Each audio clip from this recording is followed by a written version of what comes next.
जय श्री हरि। प्रेम से बोलिए विष्णु भगवान जी की जय। आज श्रवण करें देव उठानी एकादशी की प्रेत कथा। देव उठनी एकादशी के दिन जो भक्त भगवान विष्णु जी की आराधना करता है उसके जीवन का हर एक दुख दूर हो जाता है। देव उठनी एकादशी श्री हरि विष्णु को प्रसन्न करने का सबसे ज्यादा शुभ दिन माना जाता है। देव उठनी एकादशी के प्रभाव से बड़े से बड़े पाप भी नष्ट हो जाते हैं। इस दिन पीपल के पास दीपक जलाए और पीपल वृक्ष में जल अर्पित करें। इससे कर्ज से भी मुक्ति मिल जाती है। संध्या काल या रात्रि काल में यह सरल सा उपाय करने से घर में आर्थिक तंगी दूर होती है और धन धान्य में वृद्धि होती है। देव उठनी एकादशी के दिन ब्रह्म मुहूर्त में उठना चाहिए। तो उठनी एकादशी के दिन भगवान विष्णु जी की पूजा करते समय केसर, पीले चंदन या हल्दी के तिलक का इस्तेमाल करना चाहिए। ऐसा करने से शीघ्र विवाह के योग बनते हैं। इस पावन दिन तुलसी की पौधे पर कच्चे दूध में गन्ने का रस मिलाकर चढ़ाना चाहिए। साथ ही इस दिन तुलसी के पौधे के पास घी के 5 दीपक जलाकर आरती करनी चाहिए। मान्यता है कि इससे विवाह की अड़चनें भी दूर हो जाती है। मांसिक आहार जैसे प्याज, लहसुन, मांस, मदिरा और बासी भोजन नहीं करना चाहिए और ब्रह्मचर्य का पालन करना चाहिए। इसके अलावा शीघ्र विवाह की योग और वैवाहिक जीवन की मनोकामनाएं पूरी करना चाहते हैं तो देव उठनी एकादशी के दिन पीपल के पेड़ पर जल अवश्य चढ़ाए। पीपल के पेड़ में भगवान विष्णु का वास होता है। एकादशी के दिन भगवान विष्णु को शंख में गाय के दूध भरकर स्नान कराए। इसके बाद गंगा जल से स्नान कराए।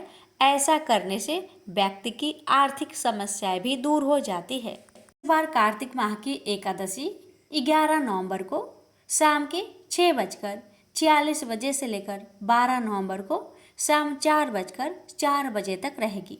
ऐसे में 12 नवंबर को उदया तिथि में होने के कारण देव उठनी एकादशी का व्रत इसी दिन रखा जाएगा।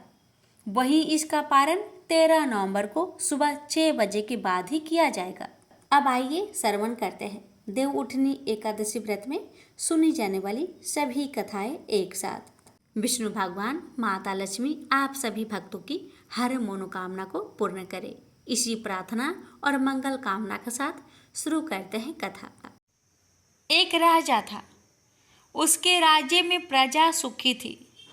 एकादशी को कोई भी अन्न नहीं बेचता था, सभी फलाहार करते थे। एक बार भगवान विष्णु ने राजा की परीक्षा लेनी चाहिए। भगवान ने एक सुंदरी का रूप धारण किया तथा सड़क पर बैठ गए। तभी राजा उधर से निकला और सुंदरी को देख चकित रह गया। उसने पूछा, हे सुंदरी, तुम कौन हो और इस तरह यहाँ क्यों बैठी हो? तब सुंदर स्त्री बने भगवान बोले, मैं निराश्रिता हूँ। नगर में मेरा कोई जाना पहचाना नहीं है, किससे सहायता मांगू?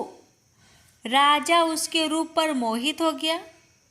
वह बोला, तुम मेरे महल में चलकर मेरी रानी बनकर रहो। सुंदरी बोली, मैं तुम्हारी बात मानूंगी, पर तुम्हें राज्य का अधिकार मुझे सौंपना होगा। राज्य पर मेरा पूर्ण अधिकार होगा। मैं जो भी बनाऊंगी तुम्हें खाना होगा।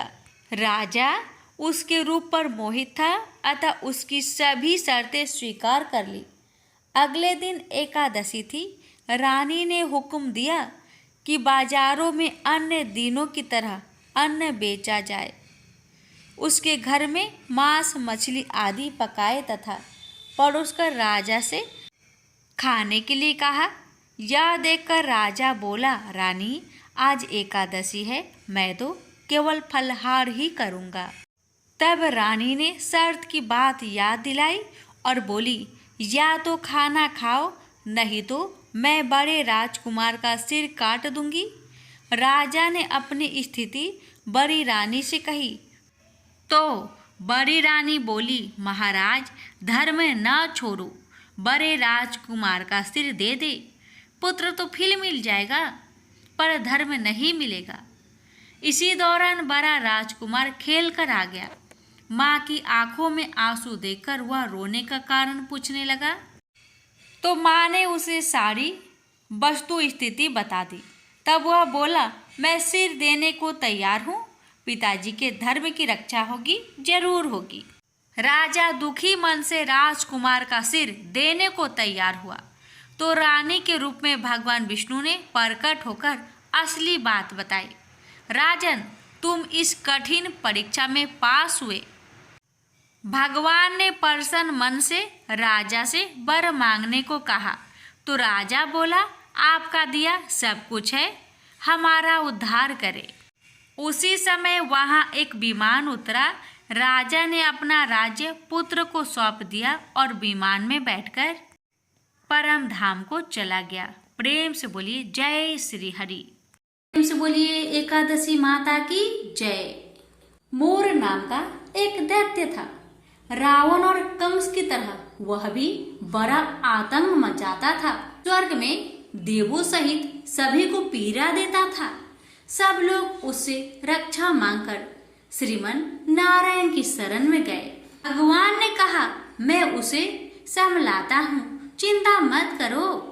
भगवान मोर के साथ युद्ध करने लगे, लेकिन अपनी सारी शारीरिक शक्ति लगाकर भी भगवान कुछ नहीं कर सके।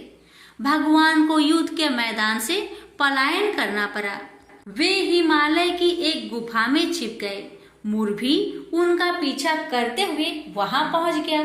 भगवान ने ध्यान करना शुरू किया और उनके मन से एक शक्ति उत्पन्न की, उनकी मानसिक शक्ति। इस शक्ति ने बाहर आकर मोर को अपनी तलवार से मार डाला। हम जानते हैं कि शरीर में 10 इंद्रियां हैं, 5 जितेंद्रिया और 5 कर्मेंद्रिया। 11वीं इंद्रिया है मन।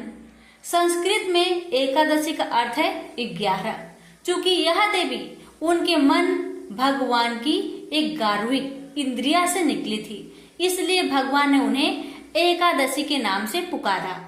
एकादशी माता की उत्पत्ति का दिन उनके नाम से ही जाने जाने लगे। माता एकादशी की अंतिम चरण के दौरान उत्पन्न हुई थी, इसे जयंती कहते हैं।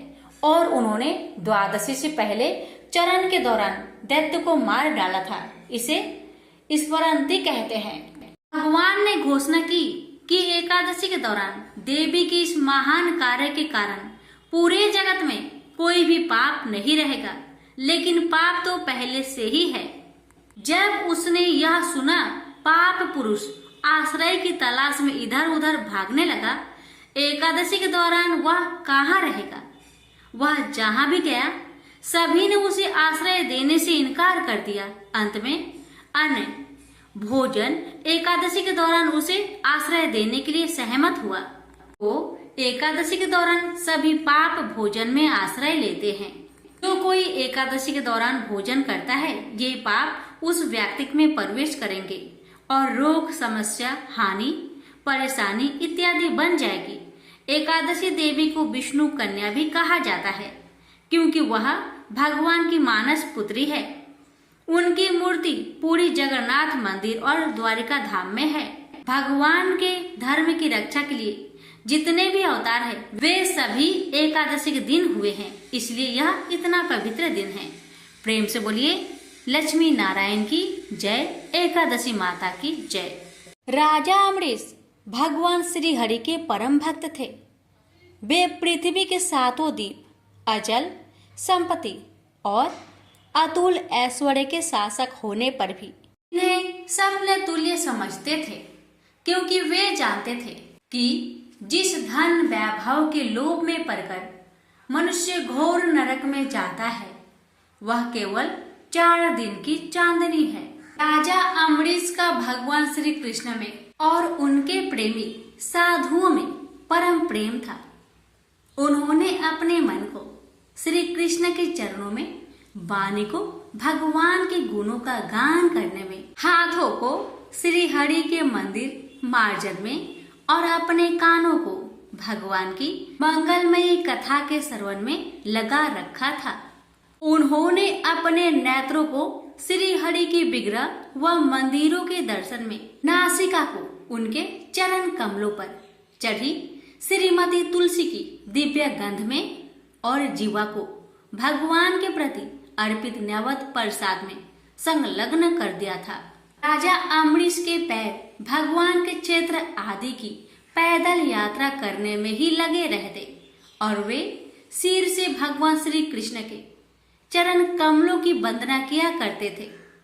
इस प्रकार उन्होंने अपने सारे कर्म यज्ञ पुरुष इंद्रियातीत भगवान के प्रति उन्हें सर्वोत्तम एवं सर्वरूप समझकर समर्पित कर दिए थे और भागवत भक्त ब्राह्मणों की आज्ञा अनुसार वे इस पृथ्वी का शासक करते थे।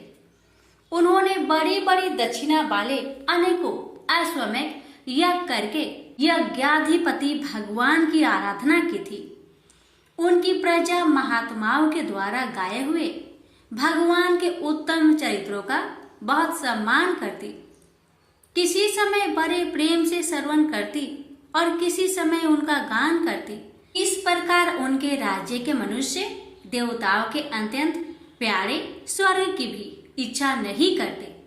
राजा अम्बरीश की अनन्य प्रेममयी भक्ति से प्रसन्न होकर भगवान ने उनकी रक्षा के लिए सुदर्शन चक्र को नियुक्त कर दिया था, जो विरोधियों को भयभीत करने वाला एवं भगवान भक्तों की रक्षा करने वाला है।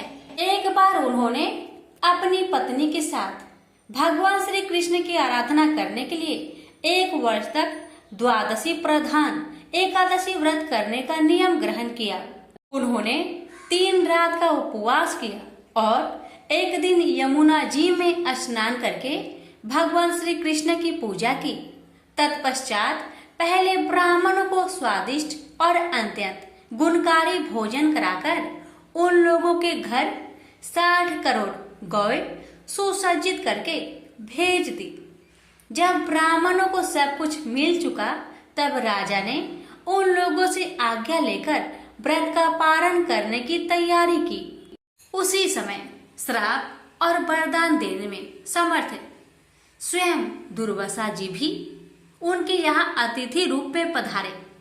राजा अम्बरीश उन्हें देखते ही उठकर खड़े हो गए, आसन देकर बैठाया और विविध सामग्रियों से उनके चरणों में प्रणाम करके भोजन के लिए प्रार्थना की। दुर्वासा जी ने राजा अम्बरीश की प्रार्थना स्वीकार कर ली और इसके बाद आवश्यक कर्मों से निवृत्त होने के लिए वे नदी तट पर चले गए।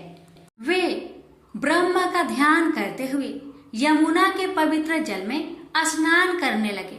इधर द्वादशी केवल घड़ी भर शेष रह गई थी।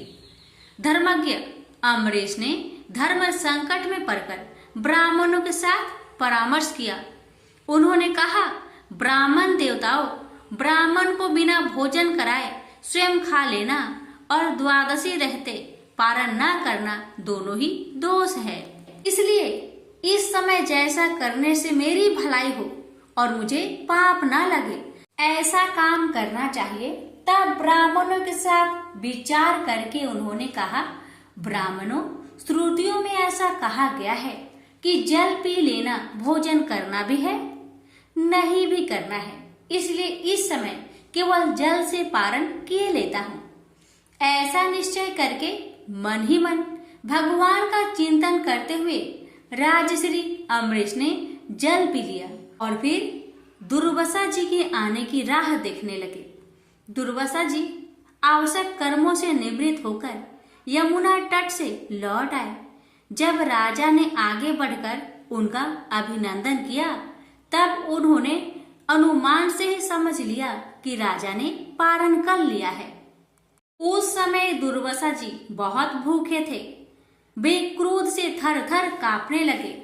उन्होंने हाथ जोड़कर खड़े अम्बरीश से डट कर कहा, आओ देखो तो सही, यह कितना क्रूर है। यह धन के मद में मतवाला हो रहा है। भगवान की भक्ति तो इसे छू तक नहीं गई और यह अपने को बड़ा समर्थ मानता है। आज इसने धर्म का उल्लंघन करके बड़ा अन्याय किया है। मैं इसका अतिथि होकर आया हूँ, किंतु फिर भी मुझे खिलाए बिना ही इसने खा लिया। अच्छा देख, तुझे अभी इसका फल चखाता हूँ। यो कहते कहते वे क्रोध से जल उठे। उन्होंने अपनी एक जटा उखाड़ी और उससे अम्बरीश को मार डालने के लिए एक कृत्या राक्षसी उत्पन्न की। वह आग के समान जलती हुई हाथ में तलवार लेकर राजा अम्बरीश पर टूट पड़ी। परम पुरुष परमात्मा ने अपने सेवक की रक्षा के लिए पहले से ही सुदर्शन चक्र को नियुक्त कर रखा था। जैसे आग क्रोध से गुर्राते हुए सांप को भस्म कर देती है, वैसे ही चक्र ने दुर्वासा जी की कृत्या को जलाकर ढेर कर दिया। जब दुर्वासा जी ने देखा कि मेरी बनाई हुई कृत्या तो जल रही है और चक्र मेरी ओर आ रहा है, तब वे भयभीत हो अपने प्राण बचाने के लिए जी छोड़कर एकाएक भाग निकले। जैसे ऊंची ऊंची लपटों वाला दवानल सांप के पीछे दौड़ता है, वैसे ही भगवान का चक्र तो मेरे पीछे लग गया है। तब दुर्वासा जी दिशा, आकाश, पृथ्वी, अतल, बीतल आदि नीचे के लोक, समुद्र, लोकपाल और उनके द्वारा सुरक्षित लोक एवं स्वर्ग तक में गए। परंतु जहां जहां वे गए वहीं वहीं उन्होंने असहा तेज वाले सुदर्शन चक्र को अपने पीछे लगा देखा। जब उन्हें कहीं भी कोई रक्षक न मिला तब वे तो डर गए। अपने प्राण बचाने के लिए वे देव शिरोमणि ब्रह्मा जी के पास गए और बोले, ब्रह्मा जी आप स्वयंभू हैं, भगवान के इस तेजमयी चक्र से मेरी रक्षा कीजिए। ब्रह्मा जी ने कहा, दुर्वासा जी मैं शंकर जी, दक्ष, भृगु आदि, प्रजापति, भूतेश्वर आदि सब जिनके बनाए नियमों में बंधे हैं तथा जिनकी आज्ञा सिरोधार्य करके हम लोग संसार का हित करते हैं, उनके भक्त के द्रोही को बचाने में हम समर्थ नहीं है। जब ब्रह्मा जी ने इस प्रकार दुर्वासा को निराश कर दिया, तब भगवान के चक्र से संतप्त होकर वे कैलाशवासी भगवान शंकर की शरण में गए। शंकर जी ने कहा, दुर्वासा जी जिनसे पैदा हुए अनेकों ब्रह्मांडों में हमारे जैसे हजारों चक्र काटते हैं, यह चक्र उन्हीं विश्वेश्वर का शस्त्र है। यह हम लोगों के लिए असह है। तुम उन्हीं की शरण में जाओ, वे भगवान ही तुम्हारा मंगल करेंगे।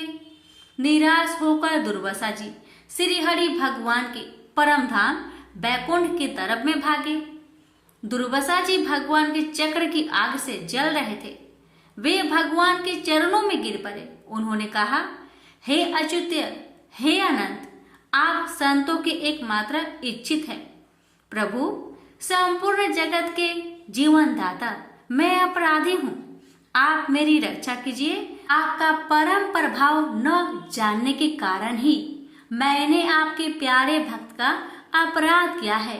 प्रभु, आप मुझे बचाइए। श्री भगवान ने कहा, दुर्वासा जी मैं सर्वथा भक्तों के अधीन हूँ, मुझ में तनिक भी स्वतंत्रता नहीं है। जो भक्त स्त्री, पुत्र, गृह, गुरुजन, प्राण, धन, इहलोक और परलोक सबको छोड़कर केवल मेरी शरण में आ गए हैं, उन्हें छोड़ने का संकल्प भी मैं कैसे कर सकता हूँ। इसमें संदेह नहीं कि ब्राह्मणों के लिए तपस्या और विद्या परम कल्याण के साधन है, परंतु यदि ब्राह्मण उद्दंड और अन्यायी हो जाए तो वे ही दोनों उल्टा फल देने लगते हैं। दुर्वासा जी सुनिए, मैं आपको एक उपाय बताता हूँ जिसका अनिष्ट करने से आपको इस विपत्ति में आना पड़ा है। आप उसी के पास जाइए, उनसे क्षमा मांगिए, तब आपको शांति मिलेगी। सुदर्शन चक्र की ज्वाला से जलते हुए दुर्वासा लौटकर राजा अम्बरीश के पास आए और उन्होंने अत्यंत दुखी होकर राजा के पैर पकड़ लिए। दुर्वासा जी की यह चेष्टा देखकर और उनके चरण पकड़ने से लज्जित होकर राजा अम्बरीश भगवान के चक्र की स्तुति करने लगे। अम्बरीश ने कहा, प्रभु सुदर्शन, आप अग्नि स्वरूप है, भगवान के प्यारे, हजार दांत वाले चक्र देवा, मैं आपको नमस्कार करता हूँ। समस्त अस्त्र शस्त्रों को नष्ट कर देने वाले एवं पृथ्वी के रक्षक, आप इन ब्राह्मण की रक्षा कीजिए। आप कृपा करके हमारे कुल के भाग्योदय के लिए दुर्वासा जी का कल्याण कीजिए। हमारे ऊपर यह आपका महान अनुग्रह होगा। यदि मैंने कुछ भी दान किया हो या किया हो अथवा अपने धर्म का पालन किया हो, यदि हमारे वंश के लोग ब्राह्मणों को ही अपना आराध्य देव समझते रहे हो, तो दुर्वासा जी की जलन मिट जाए। भगवान समस्त गुणों के एकमात्र आश्रय स्थल है। यदि मैंने समस्त प्राणियों की आत्मा के रूप में उन्हें देखा हो और वे मुझ पर प्रसन्न हो, तो दुर्वासा जी का हृदय की सारी जलन मिट जाए। अब राजा अम्बरीश ने दुर्वासा जी को सब ओर से जलाने वाले भगवान के सुदर्शन चक्र की इस प्रकार स्तुति की। तब उनका प्रार्थना से चक्र शांत हो गया। जब दुर्वासा चक्र की आग से मुक्त हो गए और उनका चित्त स्वस्थ हो गया, तब वे राजा अम्बरीश को अनेकानेक उत्तम आशीर्वाद देते हुए उनकी प्रशंसा करने लगे। दुर्वासा जी ने कहा, धन्य है, आज मैंने भगवान के प्रेमी भक्त का महत्व देखा। राजन, मैंने आपका अपराध किया, फिर भी आप मेरे लिए मंगल कामना ही कर रहे हैं। महाराज अम्बरीश, आपका हृदय करुणा भाव से परिपूर्ण है। आपने मेरे ऊपर महान अनुग्रह किया। अहो, आपने मेरे अपराध भुलाकर मेरी रक्षा की है। जब से दुर्वासा जी चक्र से जीवन रक्षा के लिए भाग रहे थे, तब से राजा अम्बरीश ने भोजन नहीं किया था। वे दुर्वासा जी के लौटने की राह देख रहे थे। अब उन्होंने दुर्वासा जी के चरण पकड़ लिए और उन्हें प्रसन्न करके विधि पूर्वक भोजन कराया। दुर्वासा जी ने बहुत ही संतुष्ट होकर राजा अम्बरीश के गुणों की प्रशंसा की और उनके बाद उनसे अनुमति लेकर आकाश मार्ग से प्रस्थान किया। जब सुदर्शन चक्र से भयभीत होकर दुर्वासा जी भाग रहे थे, तब से लेकर उनके लौटने तक 1 वर्ष का समय बीत गया था। इतने दिनों तक राजा अम्बरीश उनके दर्शन की आकांक्षा से केवल जल पीकर रहे। दुर्वासा जी के जाने के बाद उनके भोजन से बचे हुए अत्यंत पवित्र अन्न को राजा ने सपरिवार ग्रहण किया। कुछ वर्ष बीतने पर राजा अम्बरीश ने अपने ही समान भक्त पुत्र पर राज्य का भार छोड़ दिया और स्वयं वन में चले गए। वहां वे बड़ी धीरता के साथ आत्म स्वरूप भगवान में अपना मन लगाकर गुणों के प्रवाह रूपी संसार से मुक्त हो गए। प्रेम से बोलिए लक्ष्मी नारायण की जय। बहुत समय पहले की बात है। एक गांव में एक ननद भाभी रहा करती थी। ननद अभी कंवारी थी। उस परिवार में ननद, भाभी और भाई, इन तीनों के अलावा और कोई भी नहीं रहता था। भाभी तो कभी कोई पूजा पाठ करती ही नहीं थी और ननद हर रोज तुलसी माता की पूजा किया करती थी, उनकी बड़ी सेवा करती थी। बिना तुलसी पूजन के ननद कभी भोजन नहीं करती थी। ननद का पूजा पाठ देख के भाभी को बहुत क्रोध आता था। कभी कभी भाभी तो अपनी ननद से ऐसे भी कह देती थी कि जब तुम्हारा विवाह होगा ना, तो मैं तुम्हें और बराती को तुलसी ही खाने दूंगी और दहेज में यही दूंगी। इसी तरह समय निकलने लगा, दिन बीतने लगी। अब तो ननद भी बड़ी हो गई थी। भाई ने अपने बहन के लिए एक अच्छा घर और बर ढूंढा। अब तो बहन की शादी पक्की हो गई। बहन की शादी वाले दिन भाभी ने क्या किया, बारातियों के सामने तुलसी का गमला फोड़ कर रख दिया। लेकिन ननद की सच्ची भक्ति और श्रद्धा से तुलसी माता बहुत प्रसन्न थी। इसी कारण से तुलसी माता की कृपा से तुलसी का गमला स्वादिष्ट व्यंजन में बदल गया। ये चमत्कार देखकर भाभी बहुत आश्चर्यचकित हो गई, लेकिन फिर भी उसका आदत नहीं गया। उसने फिर क्या किया, अपने ननद को गहने के बदले में तुलसी की मंजरी पहना दी, लेकिन तुलसी माता की कृपा से वह मंजरी भी सोने के आभूषण में बदल गए। ये देखकर भी भाभी बहुत हैरान हुई, मगर फिर भी अपनी करतूत करनी न बंद किया। उसने फिर वस्त्रों के स्थान पर तुलसी का जनेऊ रख दिया, लेकिन तुलसी माता की कृपा से वह तुलसी का जनेऊ रेशमी और सुंदर वस्त्र में बदल गया। ननद की भाभी बहुत पापिन थी, इसलिए तुलसी माता की महिमा को न जान सकी। भाई ने अपने बहन को बड़े प्यार और आदर के साथ विदा किया। बहन ससुराल में गई। ससुराल वाले उसके दहेज आदि के बारे में बहुत बड़ाई करने लगे। जब ये बात भाभी को मालूम हुई तो उसे बड़ा आश्चर्य हुआ और तुलसी जी की पूजा का महत्व उसको समझ में आ गया। भाभी की एक लड़की थी। अब भाभी सोचने लगी, क्यों ना मैं भी अपनी बेटी को तुलसी माता की पूजा करने को कहूँ। अब तो भाभी अपनी लड़की से कहने लगी कि तू भी तुलसी माता की सेवा कर, तुझे भी बुआ की तरह फल मिलेगा।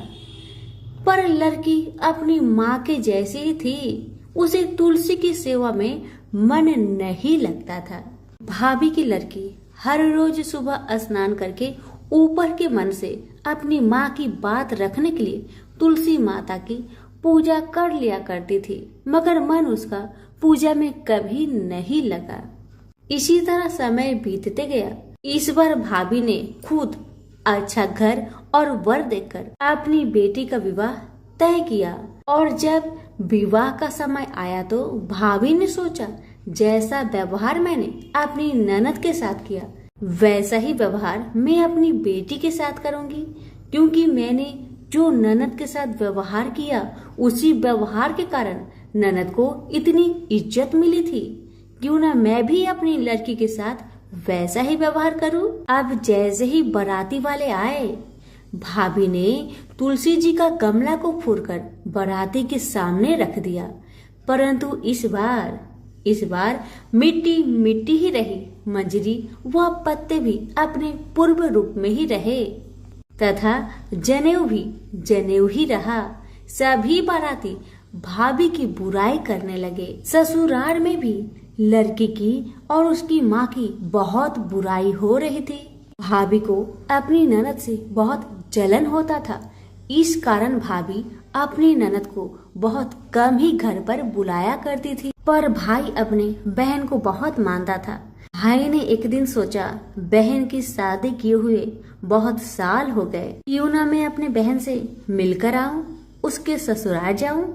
अब भाई ने अपनी इच्छा अपनी पत्नी को बताया। पत्नी से कहा, कुछ सौगात ले जाने के लिए कुछ दो। बहन का घर जाऊंगा, खाली हाथ कैसे जाऊं, कुछ हो तो मुझे दो। भाभी ने क्या किया, गुस्से से जुआर एक थैले में भरकर कहा, लो इसी को लो और अपनी बहन के घर ले जाओ। मेरे पास और कुछ नहीं है, यही है, इसी को ले जाओ। बेचारा पति दुखी मन से चल दिया, वही जुआर भरे थैले को लेकर, और मन ही मन में सोचते जा रहा था, भला कोई भाई अपने बहन के ससुराल में जुआर ले जाता है। यही सोचते सोचते भाई बहन के ससुराल की तरफ जा रहा था। उसने सोचा, ये जुआर बहन के ससुराल ले जाऊंगा तो लोग क्या कहेंगे, क्यों ना मैं इसे गाय को खिला दूं। भाई जब बहन के नगर के समीप पहुंचा और उसने एक गौशाला में गाय के सामने जुआर का थैला उलट दिया। जुआर को उलटता देखकर तब गौपालक ने कहा, ए भाई तुम ये क्या कर रहे हो, सोना मोती गाय के आगे क्यों डाल रहे हो।